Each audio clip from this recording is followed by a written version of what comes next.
Welcome to another episode of a News You Can Use podcast. My name is Frenchaire-Gardner. I am the host of the podcast, and I am delighted to talk here with this business spotlight.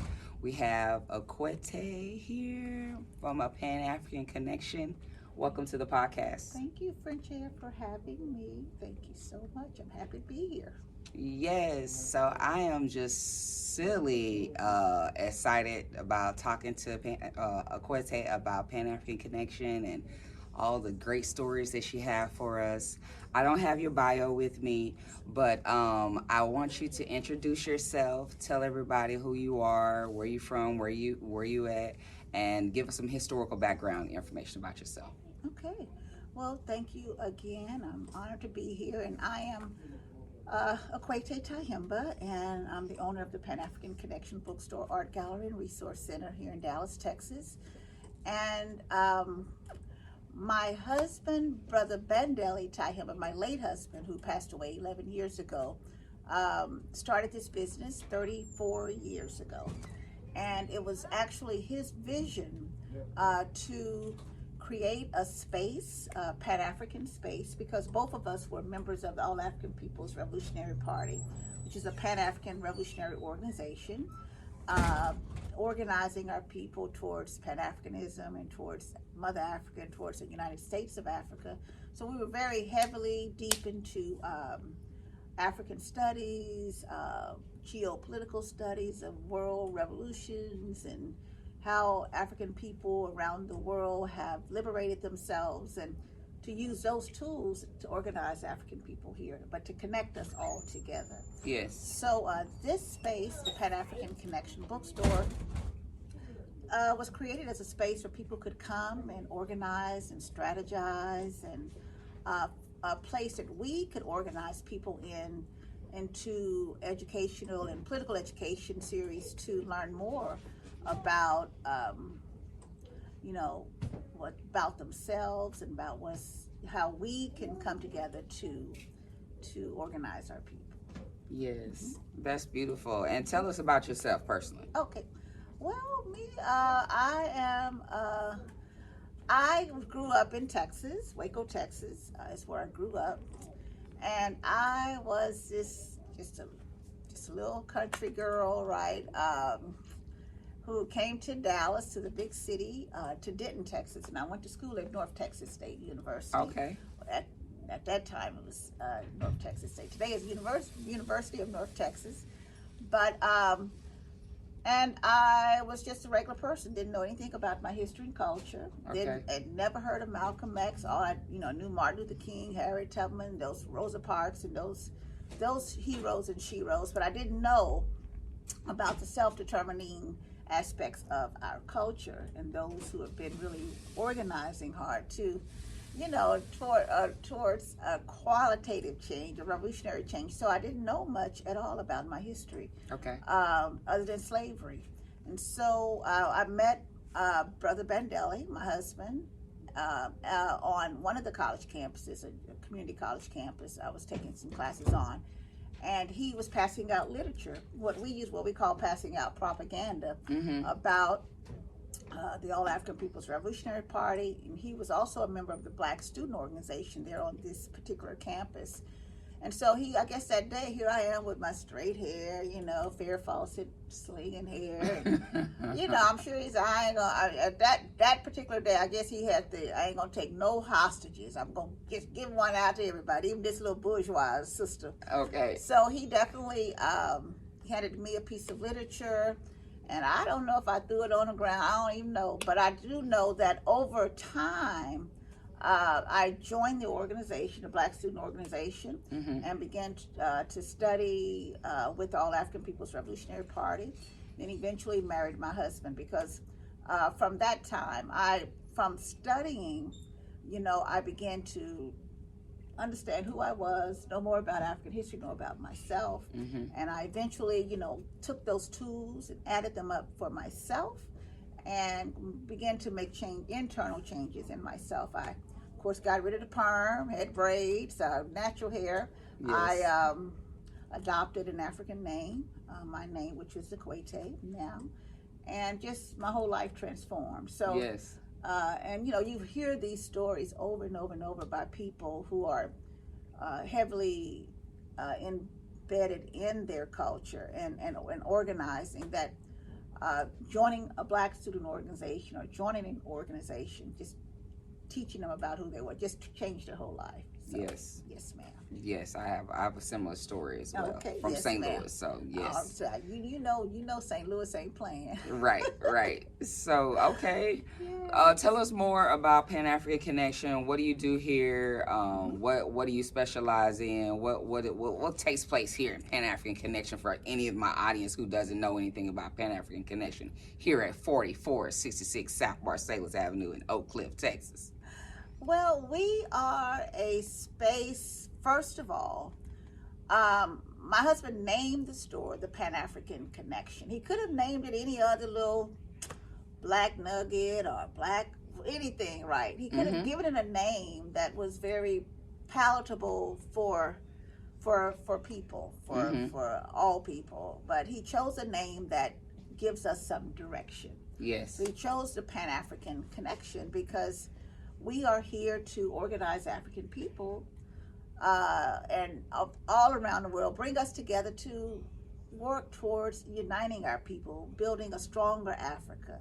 So our name is very important. Our names are very important, period, for all people. So our business here is to, and I've tried to carry on the vision of my late husband. Yes. And he was a bad brother. I know that's right. He was a bad brother. He was very consistent, very principled. I mean, he was truth. He was a truth, and he took his theory and practiced very seriously. So he was truly a revolutionary person. And I've tried. I'm not him, and I have not been able to, I could never walk in his shoes, but I've tried to carry on the vision of carrying books that reflect a foundation, a Pan-African foundation, a revolutionary foundation,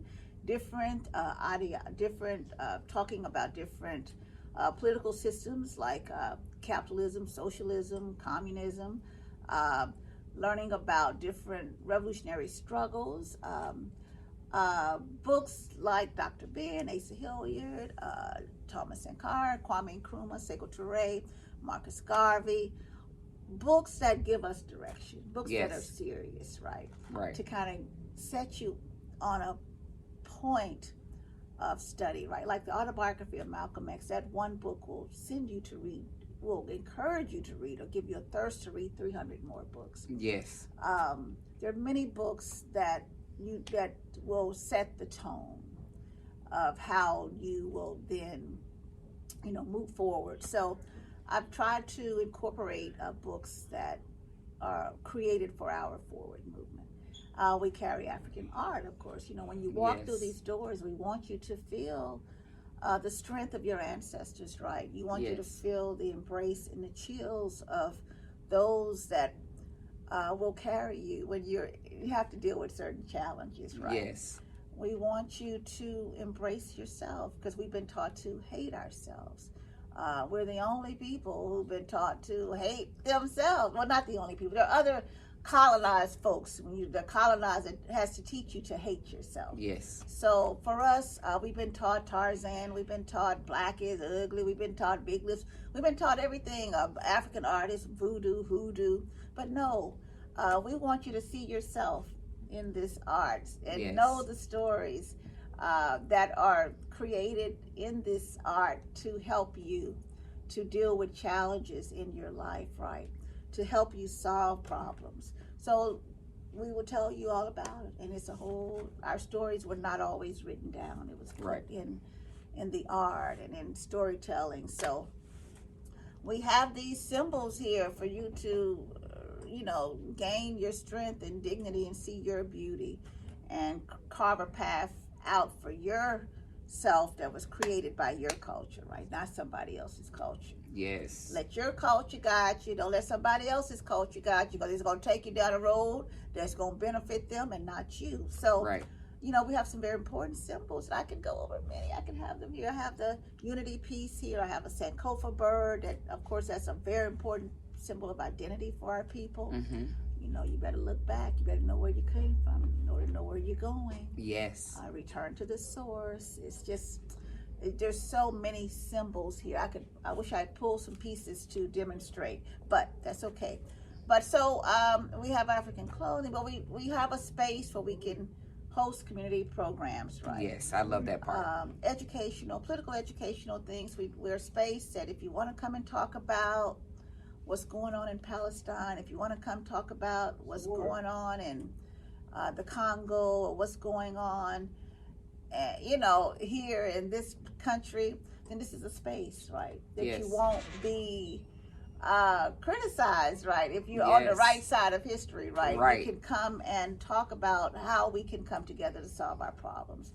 Of course, we have local authors like yourself to Yes. come and support, because it's very important to encourage people Yes. in their businesses. You do the same thing. You have a book on entrepreneurship Yes. because you want people to know, as we do, that if we can do it, you can do it. That's right. There's nothing special about me That's right. or you. We are special, but we all have those tools, if you know what they are, to create businesses. Yes. And we need businesses. We need people involved in technology, because Mhm. those are the things that are going to help us gain some type of self-reliance, right? Yes. So most definitely we are here to encourage and lift our people up, to give you the sense of confidence that you need to finish the race, right? Yes. I mean, it's not easy in this country, of course. It's because it's a very, capitalism is a place where they need poor people, they need drugs, it needs all of these levels just to be who it is, to exploit folks. It needs levels of poverty, it needs level of disorganization and chaos and confusion to do what it needs to do. So definitely we are here to encourage our folks. We've helped a lot of people create businesses out of this one business. Yes. A lot of people, thousands of people, have created businesses using shea butter, making jewelry, or just opening other bookstores, but all types of businesses have come out of this one space. I believe that. And I know I'm talking forever, but it doesn't hurt us to help someone else. And as a matter of fact, that's a part of the African personality. Mm-hmm. It's collectivism, humanism. We are here to lift each other up. Exactly. Exactly. Exactly. Ashe. And I am so grateful that many years ago, Dr. Tamara Pizzoli, she introduced me to you through her children's books. Mm-hmm. She said, go talk to Miss Mama Kwete.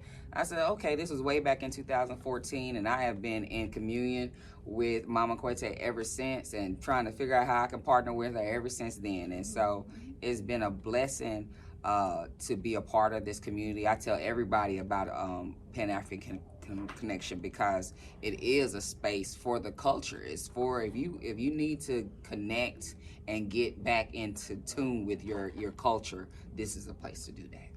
Thank you. Yes. Yes, ma'am. Tell us about your farming and things like that you do. Mm-hmm. Well, here in Dallas, we have created a formation called the DFW Black Food Sovereignty Collective. And that is something that I sort of spearheaded, because it's very important that we change the mindset of folks around here, that we have everything we need to do what we need to do to solve our problems ourselves. Yes. And food is a huge part of that equation. Right. And not just here, but across the country, you have certain other organizations and people who are guarding the gates to the resources and funding and controlling our narrative, our stories. We have to take control and empower our community. So we know how to grow food. We know what illnesses our people are suffering from. We know hypertension, diabetes. We know the problems, and we know how to solve them. We know what foods to grow. We know what remedies are the generations before us used, and we can come together and talk about how to heal our communities. But our objective is to organize Black food growers in this area, Okay. and in a collective, and to not always be so reliant upon other folks for direction, but to, from start to finish, from the seed, from the soil to the seed, all the way to the completion of everything, that we need to control that process. Yes. And it ain't nothing wrong with that. We're not anti anyone. We are here to just take power and control of the communities that we serve and live in. We don't need other folks coming into our communities, controlling our narrative and controlling the funding. Let us do it. Let us solve our own problems. Yes. And we know how to do it. So farming, and we've had for probably 11 years, I know, or more, 12, I don't know, even before my husband passed, we've been dealing with providing fresh food for people, teaching people to grow food, organic food, getting our people to growing food. My son has a degree in agricultural business. My daughter has a degree in agriculture, fisheries biology. I've been doing farming, been all kinds of educational components of gardening and farming, but I've just started a backyard farm probably for the last 5 years or so. Yes. So it's been really just gratifying for me. But we have to control our own food narrative. Yes. And all across the country we're doing that. And you know folks in St. Louis who are doing that. Yes, I do. All over.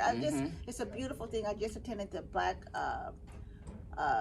Urban Farmers and Gardeners Conference in Philadelphia, which is my second conference, this second time going to this conference. And you see all these beautiful conscious people around who are using farming as a tool, a tool for our liberation, and I'm all for that. But changing the mindset in Dallas has not been easy because people don't want to let go.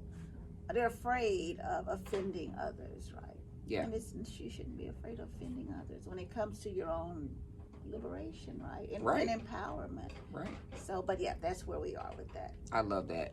I love that because we do need to control the food and have a source of food for ourselves. You never know when something's going to be cut off from you. Exactly. And you ain't got no food in the freezer, Nothing. so you're going to have to go in the backyard. Like we've always done. We've always depended on each other. We couldn't depend on nobody else. Right.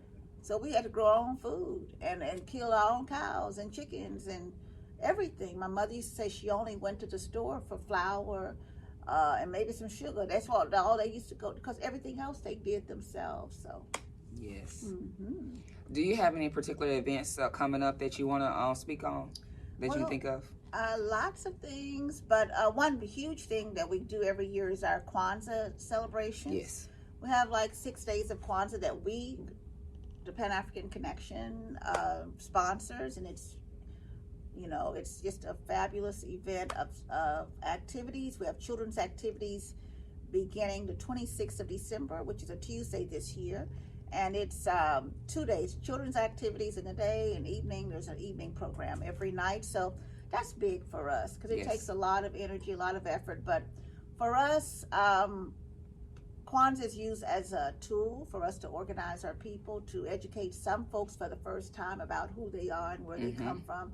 I mean, we take for granted that everybody knows everything, but they don't. But they don't. So, yeah, it is that time to allow some of the new people who don't know an opportunity to gain some awareness about the beauty and the collective work and responsibility for our people to come together. Yes. Yes, ma'am. That's going to be fun time. So y'all come on to Pan-African Connection for Kwanzaa.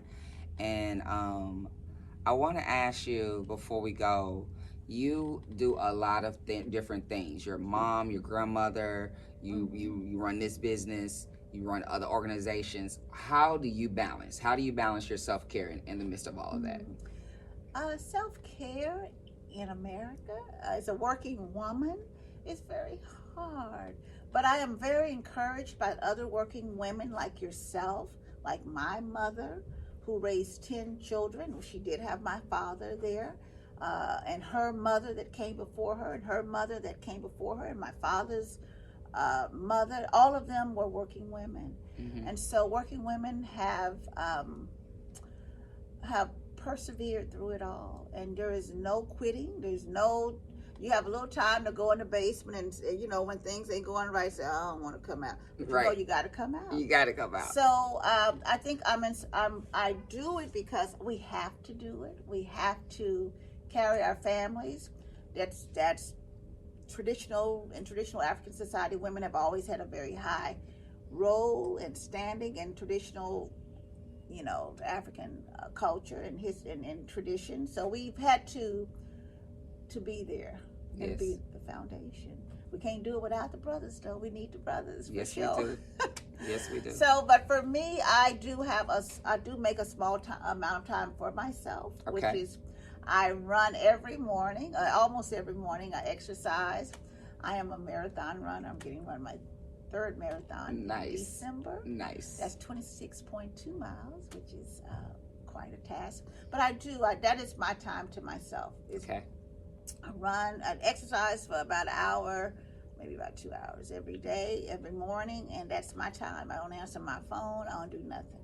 And but that is, and then I have my grandchildren, which to me that is some downtime, right? Yeah. Not much for some. But I'm like most people, I'm struggling to find time for that self-care. Yes. Quite honestly, it's very hard just to keep bills paid, and you have people pulling on you here, pulling on you there. Yes. So it is hard. I have not found that balance, to be honest. I'm just gonna be honest, I ain't found it all. Okay. I need some more time. but it will get there. It will get there, yes, ma'am. That's fair. Mm-hmm. All yes, right. ma'am. Thank you for that.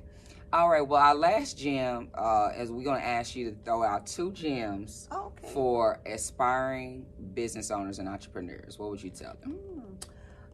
For me, just to step out there and do it, first of all. The key to life is to have no fear.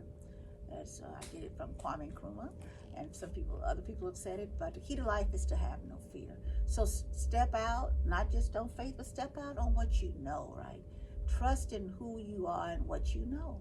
You have a wealth of experience. You have resources all around you, and tap into that. To have the confidence to step out there and ask questions. Come to me, ask me some things if you need to. But first of all, is to have no fear, and to know that you can do it. So then another thing is to just know that it's going to be hard work, and that you will have to be consistent and be willing to sacrifice or commit yourself to your business. Commit yourself to being the best that you can be for yourself, right? But first of all, for me, it's just to know that you can do it, and to seek out those resources to do that. Yes, ma'am. Whatever it is you want to do. Yes, ma'am. Thank you so much, Mama Kwete, for taking the time out to speak to a News You Can Use podcast today. You're welcome. My pleasure. It's been such a good time, and we are always grateful for you and what you are doing here in the community. So just know big thank you and Asante Sana from me and the community to you. Thank you so much. I appreciate you. All right, well, podcast listeners, we thank you for tuning in. We'll put this up, and make sure you subscribe, follow us on Spotify and Apple Podcasts, and send us the cash. We need the support. So if you can support us, we would greatly appreciate it. Cashapp Beandusllc, PayPal, Zelle, we have all of that. Venmo, send us the cash. We need help with getting more equipment and things like that. And we are greatly appreciative to you. And until next time, peace. Peace forward.